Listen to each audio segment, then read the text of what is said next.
अल्लाह ईसा से फरमाएगा कि ए ईसा इब्ने मरियम, मेरे उन एहसानों को याद करो जो मैंने तुम पर और तुम्हारी वालिदा पर किए।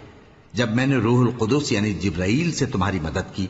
तुम गोद में और जवान होकर भी एक ही नस्ब पर लोगों से गुफ्तगू करते थे, और जब मैंने तुमको किताब और दानाई और तौरात और इंजील सिखाई, और जब तुम मेरे हुक्म से मिट्टी के परिंदे की शक्ल बनाते फिर उसमें फूंक मार देते थे, तो वो मेरे हुक्म से सचमुच का परिंदा बन जाता था। और पैदाइशी अंधे को और बर्स की बीमारी वाले को मेरे हुक्म से अच्छा कर देते थे, और मुर्दों को जिंदा करके कब्र से निकाल खड़ा करते थे। और जब मैंने बनी इसराइल के हाथों को तुमसे रोक दिया, जब तुम उनके पास खुले हुए निशान लेकर आए, तो जो उनमें से काफिर थे कहने लगे कि यह तो खुला जादू है।